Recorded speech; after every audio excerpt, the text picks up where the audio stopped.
back, my friends, to the D-Rate to Hate podcast. I am your host, Wilk of WilkWorld.com, and this week we're going to be joined by a young man by the name of Daniel Idfresne. Now, Daniel is a young man who recently made a video with FAIR, the Foundation Against Intolerance and Racism. I caught that little video online and was very impressed with Daniel and was hoping I would be lucky enough to catch him and get him on the podcast. Thankfully, I did, and he joins me this week, and we'll get to that in just a minute. First, we did not create the hate, but with your help, we can derate the hate. It's all about bettering the world one attitude at a time, and that starts with us as individuals. So what have you done today to make your life a better life? What have you done today to make the world a better place? Again, it starts with us as individuals. Individual accountability. How we act, how we react, how we present ourselves to other people. We cannot always control what happens to us in life, but we can certainly control how we react to it. So again, what have you done today to make your life a better life? Come with me. Let's make the world a better place. Now, Daniel Idfresne is a first-generation American whose parents immigrated here from Haiti. He lives in Brooklyn, New York, and is a senior at Brooklyn Technical High School. Daniel began to notice a trend among his peers recently where they were denouncing their white privilege online, updating their bios with gender pronouns, and posting links to all different kinds of social justice causes. Daniel wanted no part of such divisive things, as he's a proponent of equality and pluralism. In school, Daniel noticed another trend where identity politics was becoming the norm. Classroom debates were dominated by a single point of view, and many would self-censor to avoid being demonized by those with a woke mob mentality. He had had enough. Daniel did not want to live in a world focused on dividing us, or a world where people could not have an honest discussion about what they thought. This is when Daniel found out about and became involved with FAIR, the Foundation Against Intolerance and Racism. This later prompted Daniel to form a club, FAIR at School, a genuine safe space where students could feel free to discuss ideas in a way that didn't just fit into the typical social media posts. I am honored to have, as a guest this week on the D-Rate the Hate podcast, Daniel Idfresne to discuss a little bit about his background, the woke mob mentality, and how FAIR at School is looking to make civil discourse fun for his generation. Daniel is a profound young thinker who's been featured, whether in person or in print, in the New York Post, Fox News, Barry Weiss's Substack, and so much more. I hope you'll give a listen and share this with your contacts to help energize and inspire more young people to become involved like Daniel. With that, let's get right to that conversation.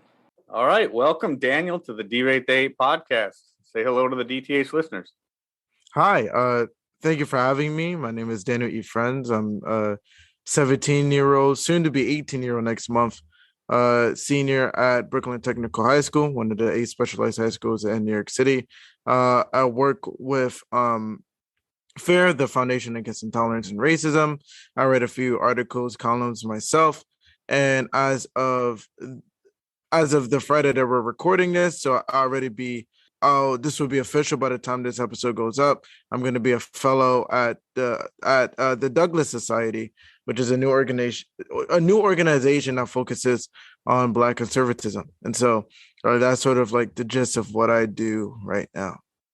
Super cool. Yeah, I became aware of you with a video that you did recently. I saw the video a few weeks back, reached out to you. So the Foundation Against Intolerance and Racism, I don't know if you know this, but Angel Eduardo, I had him on the D-Rate the Hate podcast in September of 2021, episode 74. We talked about a number of different things, and so that's how I started following FAIR, the Foundation Against Intolerance and Racism. Very nice organization. I love the work that they do, and then when I saw that video with you, Daniel, a few weeks ago, very impressed, and I just wanted to talk to you a little bit about that and talk to you, a little bit about your background. Talk a little bit about your experience coming to the United States as a first-generation immigrant and the neighborhood that you live in. Well, yeah, so I was born here. My parents actually immigrated here Oh, okay. Yeah. So during the times like the times I went to Haiti and whatnot, I really got to understand the sort of juxtaposing environments that created a gratitude in me, especially living in, again, Bed-Stuy, but living in New York City in totality. I would never have the gratitude that I have for living in the city that I do if I didn't go to Haiti multiple times and see the way that people live there. My parents, they started a church over in Haiti, in a small village named Tavern, and they, brought food and clothes for the children there, and you know, as a New Yorker, as an American in general, you as a person, as a child living in America, you sort of have more options of what you want to eat. You could be more picky. You have first world problems like what clothes look better on this day versus wearing any clothes at all or having any shoes at all. And Right, many right. children in that village didn't really have shoes. The first they had like a pair of sandals, but that pair of sandals was completely worn down from overuse. And so, being able to see those two different realities in a sense really solidified my gratitude for being in a country where I don't have to face that. And that's not to say that my childhood experience has been glamorous. My parents came into America uh, not very wealthy, Mhm. but they were able to provide the basics, right? The food, water, shelter, and whatnot. And even though they may have not gotten me the latest PlayStation right when it came out, even though I begged them for it when I was younger, I still was able to live a pretty fulfilling childhood. Again, having all the basics, being able to go to school and to have friends and whatnot.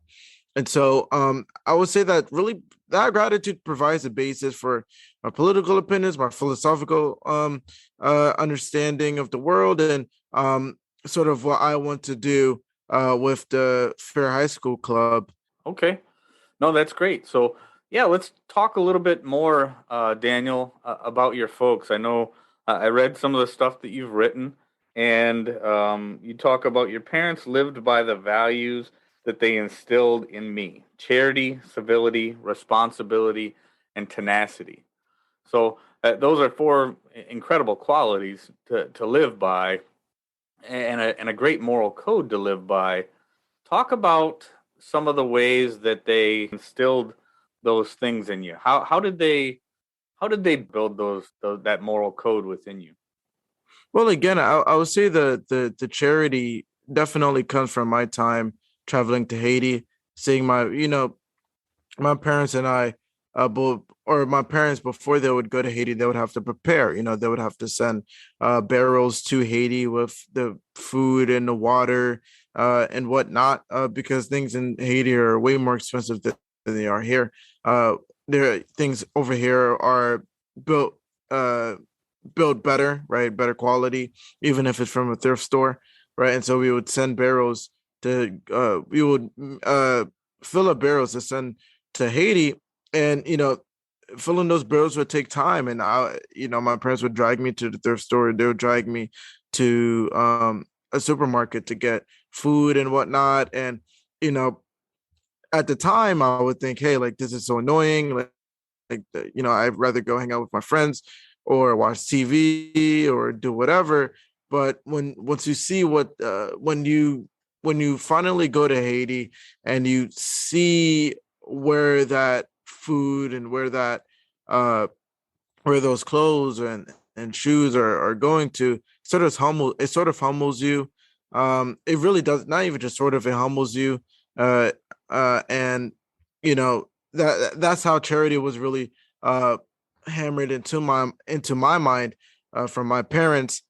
I would say that civility, tenacity, responsibility, those come from my time growing up over here. Tenacity comes from the realization that you're not really given anything for free. And that realization first came from my aunt. I remember, so when I was younger, my parents, both of my parents would go to work, and my aunt would be the one to babysit me before I went to preschool. The earliest birthday I could remember, I remember my aunt getting me a gift, and I wanted more. The toy she gave me was really cool and whatnot, and I was like, hey, like I wanted this and I wanted that too. My aunt's response really stuck with me. It still sticks with me today.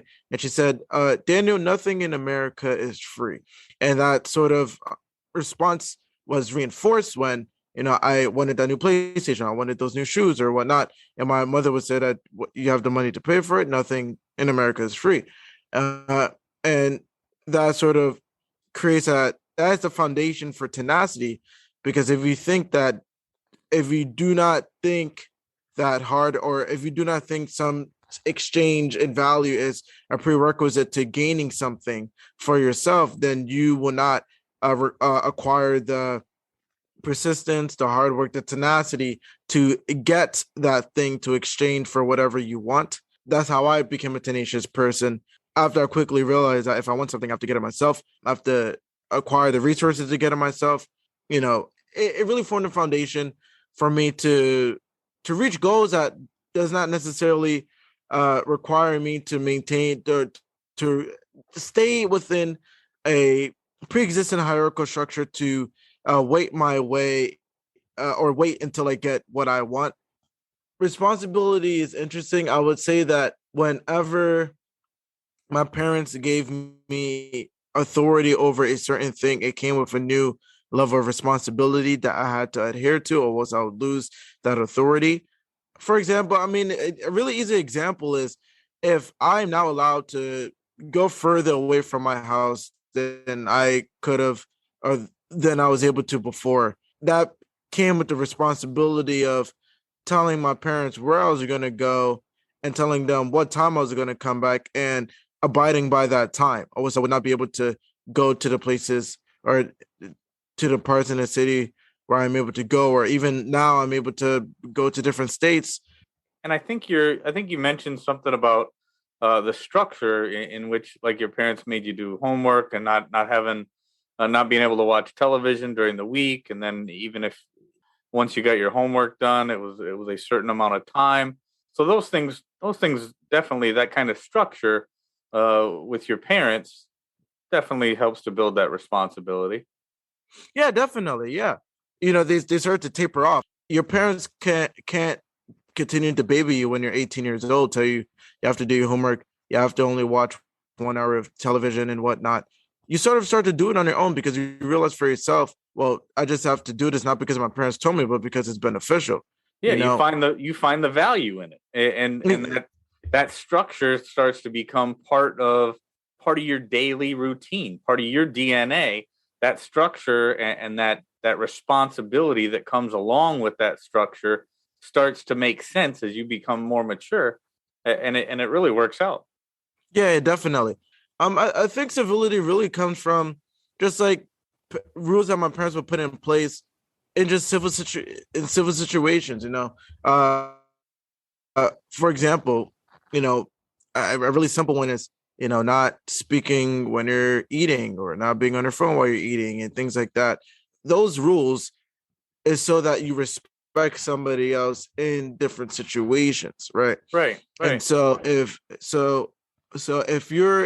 my parents tell me don't scroll through Instagram while you're eating, it's not just because scrolling through Instagram while you're eating will give you cancer or something. It's because you're probably eating with somebody else and you should probably give that person your attention, or you should probably Exactly. focus on your eating instead of just scrolling through Instagram, right? Hmm. And eh, smaller things accumulate into bigger things. And so, that small act of putting down your phone while you're eating does translate into you not shouting down somebody else in a civil discussion. Yeah, it helps to build, again, that moral code that you live by, the manners that you have, the respect that you have with others in whether it be conversation or whatever the case may be. All those things play into it, and it plays into becoming a better person. I love the fact that your parents had rules, but not only did they have rules, you understand why they had rules. And as those rules became, or you became more self-aware as to what those rules were and why they were in place, you've adopted them as part of you becoming a responsible young man, and that's awesome. So let's take that to the next level, Daniel, and let's start talking about the things that you started seeing recently or in recent years with your peers at school. The different things that you started seeing kids talk about white privilege, start talking about critical race theory, basically overemphasizing things to almost virtue signal to others. Yeah. So woke ideology. So students, they think that they'll be canceled the same way they'll be canceled online, which poisons classrooms debate, the classroom debate. The reason, but the reason why they are wrong in that belief is because, again, the people who support woke ideology are not interested in physically defending woke ideology, mainly because they just have a face value sort of, okay, this is something I should probably like. When you look at these causes face value, they just think, okay, I can either score virtue signaling points, or they can or it just seems like, oh, it's like humanitarian or whatever. Yeah. And thankfully a lot of those people, I mean, as somebody who grew up doing a lot of fighting, I'm glad that most people are opposed to the physical violence now, just because. But yeah, the whole keyboard warrior mentality. I've talked about that in previous episodes of the Rate the Hate podcast. That keyboard warrior, you're absolutely right, Daniel, when you say there's a lot of people out there on social media that will say a lot online that they are not willing to back up physically. And it just goes to the point that that social media can be very toxic, and there are people out there that will take that toxicity and spread it into the physical realm as well. And like I said, thankfully that doesn't happen most oftentimes, but it just proves that they don't have in a certain way, it proves that their point, their cause is not as worthy as other people would have you believe. Let's kind of go back to talking about the discourse amongst your peers at school, and what led to your wanting to start the Fair at School program. Like I said, Fair Foundation Against Intolerance and Racism is a great organization, and you talk about building a community based on our common humanity, which Fair, the pro-human movement with Fair, has been a very, very worthy cause, and I'm glad to see that young people like yourself are getting involved with it. Talk about Fair at School. What led you to want to start that program? Yeah, so Fair at School, the high school program, really has three sort of ways it introduces students into civil discourse and sort of Fair's mission statement. One is through modules and looking at articles and having students look at both sides and be able to debate by the end of the month on either side if need be. But we also have panel discussions with interesting speakers, with intellectuals that we know today. And we have volunteering opportunities with the organization itself to see Fair's pro-human mission sort of evolve in real life, or grow in real life. And my goal, or the reason why I really wanted to start this club, is I really wanted a space where students didn't have to add all those disclaimers before they gave their answer to a question. I wanted a place where students didn't have to sit in fear of the small minority of students who sort of destroys the intellectual fun that students have when they're able to go through each idea without having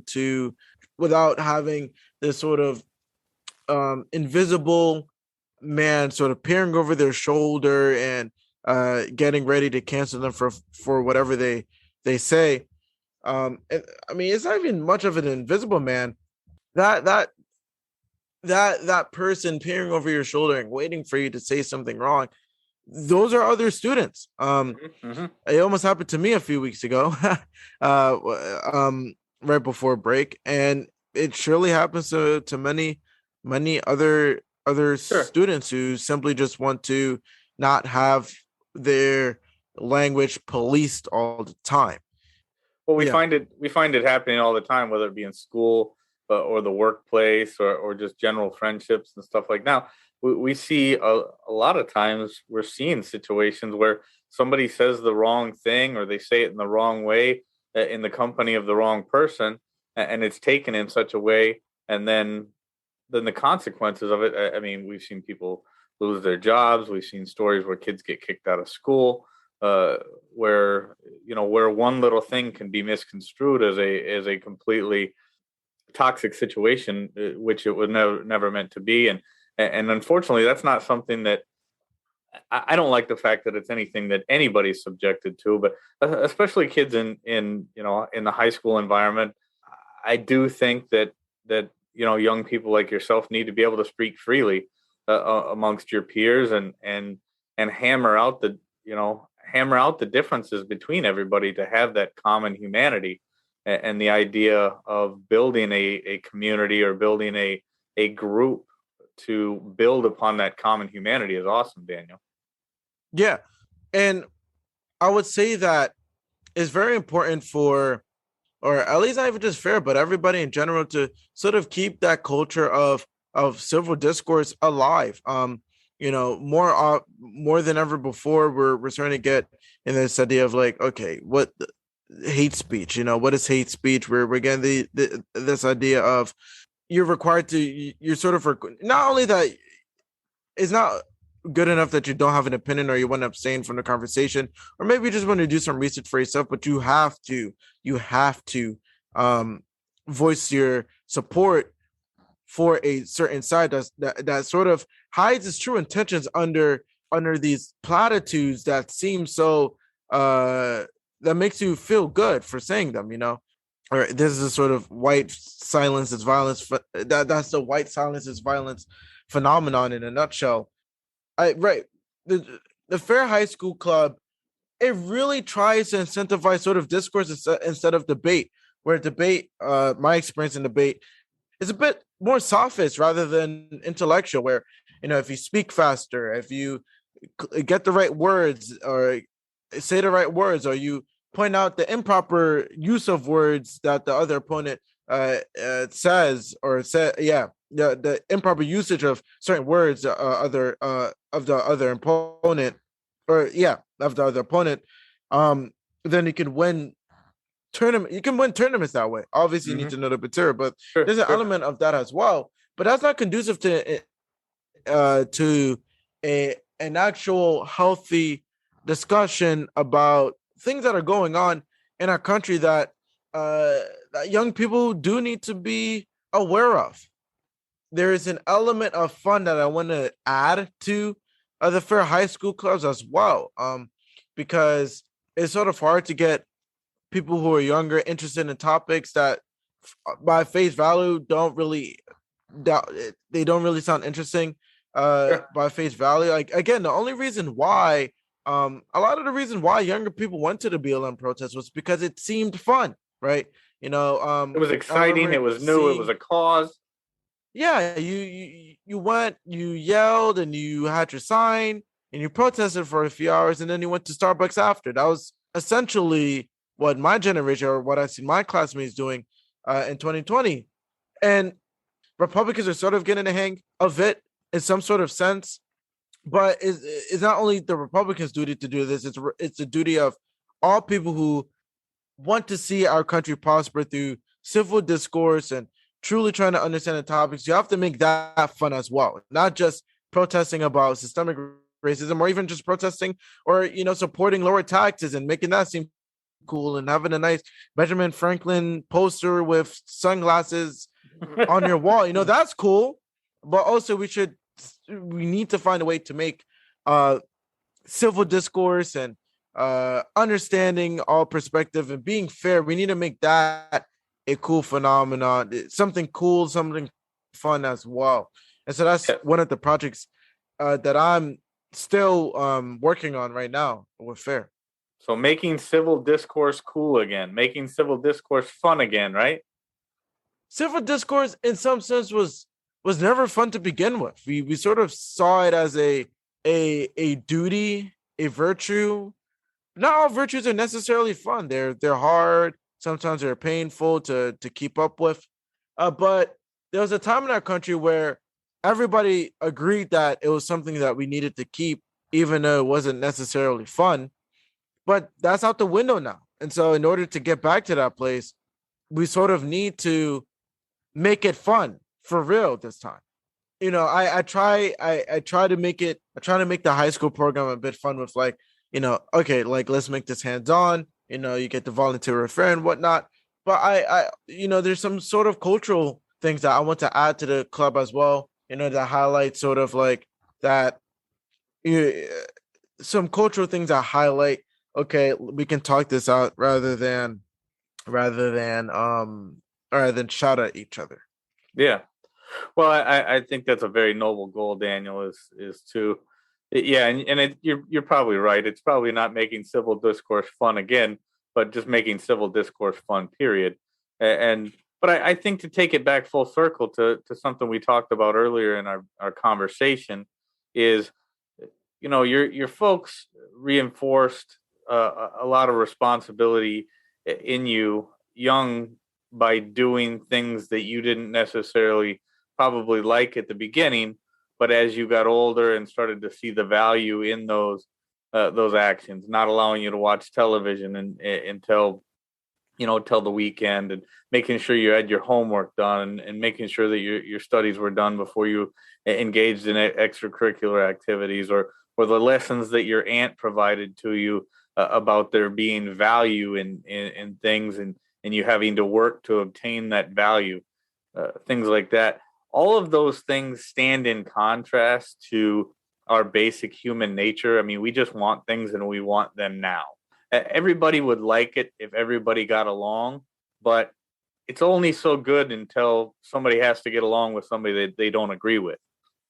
So having to try and make that civil discourse fun it'll be a task, but it's an important task, just like all those other things that every human being has to grow up doing.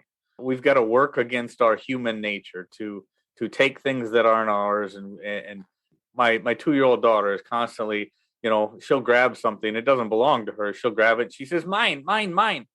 She wants everything, and everything is hers.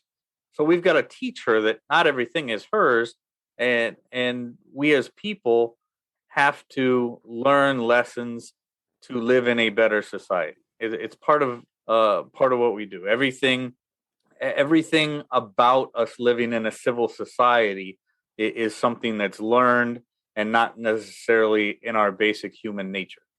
So I think the erosion of free expression, free discourse as a value really started when our moral code switched from a moral code based on virtue that contrasts the dark parts of our human nature to sort of a moral code that rewards hedonistic pleasure. As we became a society, a culture that said, hey, forget, these long-term, these fulfilling values that you should really learn about and acquire over time. It takes time, it takes pain, it takes whatever, but by the end, it'll be worth it. We sort of switch from that framework to a framework of, if it feels good, then you should probably do it. You should, if the food tastes good, eat more of it. Partying is good in a moment, party more, and whatnot. And so if shouting down your opponent and being disrespectful and just trying to go for vindication or trying to prove your opponents wrong, even though it may be that you proving your opponents wrong may be built on shaky evidence or shaky to even manufactured evidence.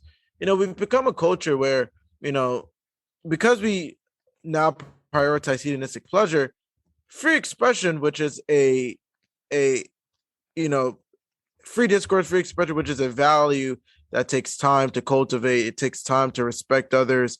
It takes time to listen, to learn how to listen, and to be able to repeat what somebody says to you, and to be able to strongman the argument instead of strawman the argument. That takes time. That is a virtue. But because our society now focuses on hedonistic pleasure, that goes out the window. That's not fun. It doesn't feel good to do that. And so, you know what? Forget that. We're just gonna yell at each other, shut down your opponents because it feels good. Uh, a lot of the we can use the opposition to Trump, for example.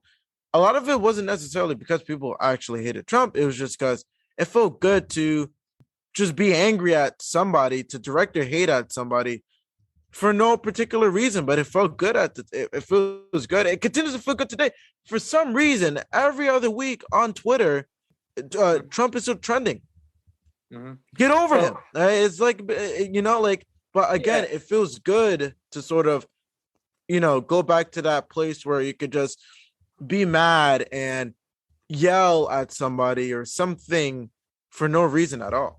Well, again, it goes back to the point you made earlier, Daniel, talking about the friends, peers of yours in school getting involved in the Black Lives Matter, holding their signs, being able to shout and scream and yell at the world because of this perception of oppression or whatever the case may be. It made them feel like they were part of a bigger cause. And people want to have purpose. People want to feel like they're part of something bigger. So that also goes to the Trump thing, like you were just talking about, is people saw many or most in the mainstream media piling on and saying just horrific things about Donald Trump and politicians piling on and the constant drumbeat of Russia, Russia, Russia and everything else. And people wanted to be part of that. People wanted to be part of that anti-Trump movement. They wanted to do it, but it manifested itself in a whole lot of hate. And it cost our country dearly, that hate did. But it all kind of goes to the same thing, though, that you made a great point. It was very insightful, and I liked it a lot. It's that, that hedonistic pleasure that you may not be right, but you're going to make up a reason to get that instant gratification. I'm going to get my anger out right now, and I'm gonna direct it at this because it's part of a bigger cause, and that's going to make me feel like I've got purpose. And it was a great point, Daniel, and I liked it. Let's I want to get your take as as the son of immigrants, your parents' first generation in the United States. You've basically said you're living the American dream, and there's a lot of people out there, Daniel, that would say that a young man like yourself coming from Haiti would not be able to live that dream. You're going to be somehow oppressed here in the United States. A lot of people say that the United States is built on systemic racism and oppression, but I stand in total contrast to the concept of the perpetual victim mentality, and I don't think it does anybody any favors. One of the reasons that I wanted to talk to you, Daniel, is because you strike me as somebody who does not subscribe to that perpetual victim mentality, and I think a lot of your success is because of that, and it's very impressive.